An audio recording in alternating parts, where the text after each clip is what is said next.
this episode, Critical Role, they went to a ball and it was great. Spoiler warning. Picking up from last time, the party were heading towards a ball. And at this ball, they have a very specific mission in mind because they're going there at the behest of their patron and friend, Lord Eryx Estros. Lord Estros wants them to go to this ball to perform a little bit of a heist. They are going to find Armand Treshy, who wears a silver ring, a platinum ring, around his thumb. They're going to take that ring and then replace it with a decoy tracking ring, because this ring that they're placing on his thumb is going to let them track him and his movements, and it might help reveal the identities of the mysterious, anonymous oligarchs that run Drusar, all a part of the Quorum. Lord Estros thinks that if the party can identify the members of the Quorum, then maybe this could cause some kind of unrest, and in that unrest there might be an opportunity for some kind of political reform to some kind of political system that Lord Estros thinks might be more ethical. So, to accomplish this feat, the party is splitting into two groups in two different carriages. Over here, in this first carriage, we've got Team Dorian, and on Team Dorian is Dorian, Fern, Imogen, and Aurum. And on Team Estros, we've got everybody else. Inside the carriages, each team is preparing their own plans for different purposes. You see, Team Estros is going to kind of work the room and gather intel, see what they can learn about other potential members of the Quorum. And Team Dorian, well, they're the team that have the decoy ring. They're going to do the whole deed of taking off the ring and replacing it. They even do some tests. They go, ooh, can we try stealing a ring off just one of you? If I can use my telekinesis, does that work? Can you feel that? And what they work out is that, hey, if we try and just take this off this guy, he's gonna notice. So they come up with a plan to try and convince him to take off the ring. And I want to let you know right here, right now, whatever they plan here is absolutely 0% like what they actually do. The chaos that ensues later in this episode. Oh my goodness, prepare yourself. They are heading into a social situation, so taking weapons isn't necessarily appropriate. But of course, they do manage to smuggle in some small weapons. Most notably, Chetney smuggles in a chisel by opening up Fresh Cut Grass's metallic gullet and finding a compartment down there in his esophagus and just dropping a chisel down there. It's kind of creepy. And Dorian manages to sneak in the gambler's rapier. The gambler's rapier that used to be Bertrand's weapon. And he sneaks that in by convincing the guards that this is a ornamental weapon. It's not real, don't worry about it. But in reality, it's a rad weapon. So the two carriages that arrive at this ball, they pretend to not know each other, right? Because one team is based around Lord Estros and they're his bodyguards and friends, and Fresh Cut Grass is his property. And then the other team is arriving under Dorian, who is acting as a lord, as he actually is, and the rest of them are pretending to either be his servants, but Fern is pretending to be his date, which is quite fun. So they pretend to not know each other and they rock up to this party. And then we meet a whole roster of very intriguing people. And let me just run through these important characters that we meet. And do not worry, because this is all building to some very climactic moments that are coming right up. First things first, the party spots some familiar faces at the ball. They see Ashard Brescio, who is the younger. They see the matriarch of the Loomis family. Now that is the Loomis family tied to the Loomis twins and to Aurum's storyline. We also see Gianna Hexam, who is the lady that Ashton used to work for, and she's the same person that has a bounty out on Dorian's brother. The herald at the entrance of the ball announces a new arrival, which is a weird thing to do at a masquerade ball, to say, hey, everyone's wearing a mask, but hey, here's this person entering. I don't know. I don't want to think about it too hard. They announce General Artanish. Now, this person is the leader of the Paragon's Call. This person is a half giant, bald, but with a rat's tail braid at the end, with a heavy metal ring at the end of the braid. Now, all of these people that have entered with this person are dressed in serviceable armor. They don't have weapons on them necessarily, but they have dinged up armor that has clearly seen some action. The general's group, 5 people altogether, include the general himself, who is the half-giant, a tough-looking gnome, a tough-looking human, a half-orc who I guess by default looks tough, and a minotaur who I'm sure is adorable. When Lord Estros is milling about the ball, he's approached by somebody that recognizes and emphasizes with his discomfort in this social event. In fact, this person approaches him and says, "I was invited to this event and I hate it. I regret coming." This is Headmaster Grizz Alacritus from the Allegiance of All Sight. It's a kind of a college that teaches histories about ruins and stuff from Ank'Harel. Now, the intriguing thing about this particular goblin is that he is a guest at this ball of Ajit Dial. This is the person that Gurge told Chetney to go and find if he was ever interested in learning more about the Lycan Blood Hunters, the secret sect that is somewhere out there in the jungles, just in case Chetney ever wants to learn more about his lycanthropic curse. And then enters the person we've all been waiting for, Lord Armand Treshy. This person is a tall dwarf with slicked black hair, big smile, manicured facial hair, and with him is a woman, a young half-elf, appearing 20 at least. I don't know how half-elves age. She has dark hair, but it's super curly and buoyant. She has a long grey dress with bony shoulders, and her name is Lady Emoth Cad. Now they separate to mingle, but Lady Emoth is very much a wallflower. She's spending much of her evening just kind of surveying the crowd from the distance. Now Ashton, later in the episode, has a moment where he's watching Lady Emoth from a distance and trying to interpret what's her goal here. Now Taliesin rolls very well on his, I think it's an insight check, and he recognizes something in her. He goes, "Oh, I know that look. She's waiting for something. She's ready for something to kick off." And later in the evening, Aurum recognizes someone trying to keep a low profile. Hey, would you look at that? It's Cyrus Wyvenwind, who is Dorian's brother. This is the person that has a bounty out on their head for a bonkers amount of money. Remember, they have a bounty on their head because they were framed by some bandits for stealing something from Gianna Hexam, the woman who is also at this ball. Ugh. The party spots Dorian's brother talking to that same lady, talking to Lady Emoth. Later in the episode, Chetney is given the task of keeping an eye on Dorian's brother and making sure that Cyrus stays out of trouble. Now when he's doing this, he fails of course, Cyrus does get into trouble, but when he's doing this, he gets a chance to ask him, "Hey, why were you talking to Lady Emoth? What business do you have with that woman?" And Cyrus says, "Look, this lady, Lady Emoth, she's going to help me with my bounty. She's going to tip me off to some valuables that could be pilfered from this very party, and that's going to help me pay off my bounty." Incidentally, Fresh Cut Grass at some point has cast Detect Magic, which means he can see an aura around magical items, and his senses are overloaded. He's like blinded by how much magic stuff is in this room, because every lord and lady has some trinket, some adornment that is giving off some magical aura. They're not just showing off their fashion, they're also protecting themselves with enchantments and probably showing off their wealth by how much magical gear they will have. Ah, the rich. Ah, to be rich. Next, we meet Gavus Sorrento, who is the speaker of the quorum. Now, the speaker is a position that is like a pseudo member of the anonymous oligarchs of the quorum. This is a person that is known and speaks their will to the public. Now, Fern and Dorian are talking to this person, and he is a classic fop. I really like him. He's part of the Beautification Guild, which I'm guessing they're like hairdressers maybe? Maybe it's fashion? I don't know. I like this character a lot.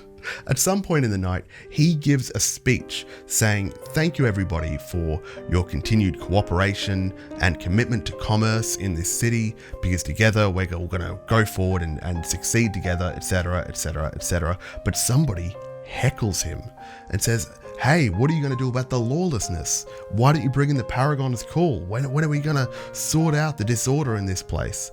And he's not necessarily stoked on that. He says, "Hey, you can come and talk to me privately about that."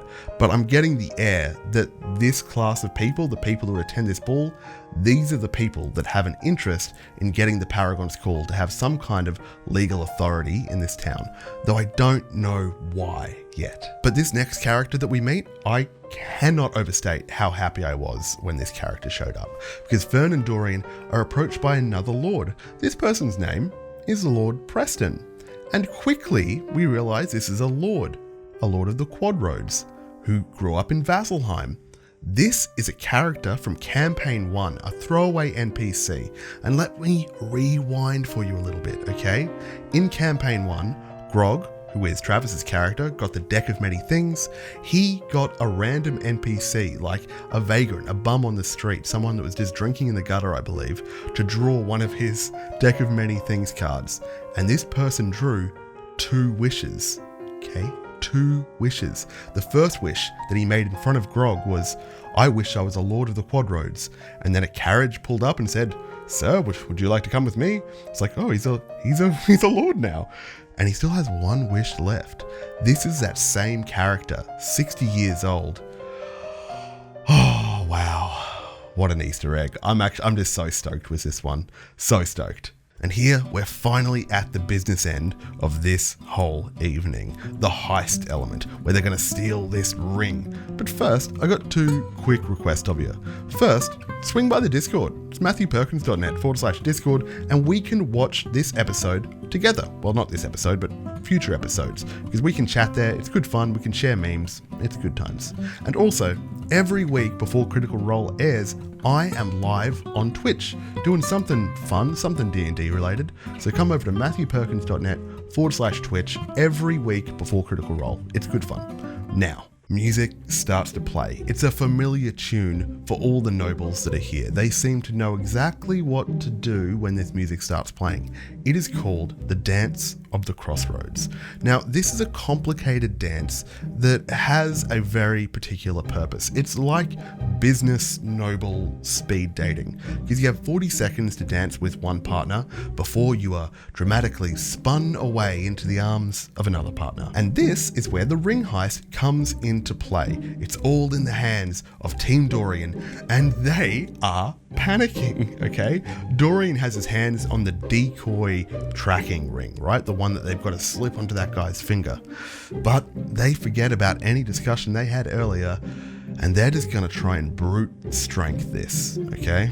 First up, Fresh Cut Grass casts a spell that's going to give Dorian advantage on any dexterity checks. We've got Dorian, Fern, and Lordna all dancing in this complicated dance, and all the other characters are kind of in the peripheral areas, accomplishing various other little tasks that we'll get to. So all the dancers are twirling and trading between one another, conversations are happening, deals are being brokered in 40-second intervals like it's a business TikTok. But here we go, Fern is trying to get her way closer to her target, the dwarf Armand. When Fern finally gets into his arms, Armand is immediately into business, curious about what a fey creature might want from him. When it comes time to change partners, when she's twirled away, Fern, Ashley just says it. She just goes, "I'm gonna take the ring." Rolls sleight of hand, rolls a 21. Now that is not enough for her to be able to steal this really tight ring past that big thick dwarven knuckle without being noticed. But it's enough for her to get it off, pop it off, right? I just actually cracked my thumb. That kind of hurt. Ow. So she pops off, not the thumb, pops off the ring and makes it look like it was an accident. Maybe she was just gripping the hand too hard. And when she escapes with it in her hand, twirls to the next partner before she clasps hands with that person, she just drops it, ting, ting, ting, ting, ting, to the ground. And now it is on. Armand is scanning the ground, looking for where his lost ring went, but then Dorian approaches. Now Dorian's plan is to say, "Hey, look, I found your ring," and then hand him the decoy ring. Of course, this is not great because the actual ring is on the ground somewhere. So Dorian rolls a sleight of hand to kick the ring away, and he doesn't roll very well. So Armand sees where the ring goes. Now he goes, "Wait, Armand, please don't go away. I've waited all this time to come dance with you. Come dance with me." But he fails his persuasion check, and Armand doesn't care, just pairs him up with a different partner that he didn't want to dance with. Armand is pretty frustrated, and he's walking around the dance floor looking for his ring that's being kicked between dancers accidentally. Now Fresh Cut Grass manages to sneakily snatch up the ring. Now he's got it in his possession, good job. But now the party's got to try and get the decoy ring onto Armand's finger. Here's what they do. Dorian tosses the decoy ring to Fern. She catches it, barely, while dancing with somebody, and as an excuse to explain what just happened to her dance partner, she goes, he just proposed to me. We're getting married. And then leaves that dance partner. She manages to offload the ring onto Imogen, who is on the ground pretending to look for the ring for Armand. And then she goes, my lord, I found it. She passes her deception check, and Armand, I believe, puts on the ring. Marisha's character, Laudna, is talking to the general, the leader of the Paragon's Call, and they have a very interesting little conversation. Interestingly, Laudna recognizes the symbol of the Raven Queen on the Paragon's Call leader, and she says to him, I see you respect the balance between life and death. And he says to her, I see you walk between the two. But things are about to get a lot more stressful because Lady Emoth, the guest of Armand, has disappeared. She has walked out of the main hall and is moving towards the back area of the building. Now Chetney decides to follow. He walks towards the back room, he bluffs his way past the guards and turns invisible to try and track her. Now there's a touch and go moment where even though he's invisible, he rolls a bad stealth check and knocks a pot plant off a table. But still, despite this, he manages to get away from those guards and track down Lady Emoth. But the interesting thing is, since this character of Chetney has lichen blood, he has kind of like wolf senses, a heightened sense of hearing and smell. He actually tracks this woman by her scent, and it smells kind of like a sweet perfume that is disguising a bad smell, a smell that you wouldn't want to have, kind of like a musty smell, like mold. For those paying attention, we have heard this kind of description about a certain other character earlier in the campaign, but don't worry, we'll get to that. Chetney follows this scent to the suites of this place where all the guests would be expected to stay, and he listens at one of the keyholes. He hears this squeaking grind inside. I think it might be some kind of furniture moving, like moved across hardwood floors, but he opens the door. It's not locked, but it creaks open. When the door opens with the creak, with unnatural speed, Lady Emoth rushes to the hallway and looks out. Chetney, still invisible, presses himself up against the hallway, like against the wall, and she's got her head poking out. Oh man, it's so tense. It's so tense. Now after that, Chetney is pretty stressed out. He decides to make his way back to the party. Now, in order to sneak past these guards, he actually has a help from an unknown person. So he hears somebody saying, where's the bathroom? I need to go use the bathroom. And he uses that distraction to sneak past the guards. He comes back to quite a scene in the main hall. Because while this whole dance shenanigans has been happening, Edgelord Ashton has been leaning up against a wall in his very particular mask. Do you recall what kind of mask he said that he was going to wear to this place? It's kind of like a full face covering that is reminiscent of the Nightmare King. The Nightmare King is of course Ira, that fey creature that they fought beneath the business commissioner's office in the Moon Tower, which subsequently blew up, right? Because here's the thing, Laudna recognizes the business commissioner at the ball. He's there and he sees her.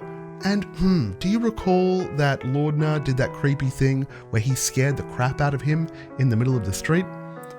Oh, well, she sees him walk over to the general, the leader of the Paragon's Call. And the Paragon's Call walks over to Ashton. And here's a tense situation. The general approaches Ashton leaning up against the wall, and it's already kind of hostile. He says, where'd you get the mask? What's up with that? And Ashton rolls quite badly, says, look, this is a gift. A friend gave it to me. He said it would be funny. He rolls a 7 or something. Now the general says, oh yeah? Which friend gave it to you? Cracks knuckles. The general reaches over, this half-giant, massive hand, grabs Ashton's mask and rips it off his face. Ashton slaps him. The general slaps back, and he deliberately does 1 point of damage. He's trying to escalate it. The general says, how about we take this outside? Mate, we have a duel. So Ashton and the general start to make their way outside, and everybody is really interested in this. The dance is just finishing up, and probably about 100 people are ready to start follow this out and go see this duel take place. So interesting. These bloodthirsty nobles. But the scary thing is that when Chetney gets back into the room and sees this unfolding, he looks around and goes, ooh, I can't find Dorian's brother. Where is he? And Lordner looks around and goes, ooh, I can't see the business commissioner. Where's he? But it's Chetney that our story follows now. Now he's still invisible. He manages to sneak back into that back area that he just came from because he recalls the voice that he heard asking for the toilet. Where's the water closet? Yeah, that was Dorian's brother. So he sneaks up into that water closet, but he can't find him in there. Where else could he be? He goes back to Lady Emoth's room, but now the door is locked. That's pretty scary, but the lock looks like it's been damaged in some way, so when he goes to pick it, it's easier than you'd expect. He creaks open the door and then immediately sidles inside. It's dark in there. And what does he see? He sees somebody rifling through a desk, putting things into a musty sack. And it is this kind of black, cloaked creature. And then across the way, he sees two more. What are these small creatures about the size of him, a gnome? And in the balcony, he sees another one, 4 in total. These creatures match the description of shade creepers. And then another figure enters the room. It is the woman, and she is changed. She has black pulsing veins coming out of her neck. She is sweaty. She is musty. She is kind of a little bit more gooey than you'd want, okay? A little bit more gooey than you want. Very much reminiscent of Dagar. And now she starts to reform to her regular humanoid shape. Her bones snap into place, and she reconstitutes herself. Chetney flees the scene and is heading back to the main hall unnoticed. Hey, thanks for watching, and thanks to my patrons down here. I just want to address something real quick. I've been making these videos, these Critical Role videos, for a couple of months now, and viewership has been great. I really appreciate all the support, but there's been a massive uptick with these views in really uncharitable personal attacks against me in the comments. This is my job, right? Like, this is how I make my money. This is how I make my living. And I don't think that fielding really mean comments is part of that, okay? So what I just ask is everyone just be a bit kinder. I'd really appreciate it. I don't want to have to ban people, and I don't want to have to get those notifications of really unkind comments on my phone. It can be really hurtful. Anyway, just keep it in mind.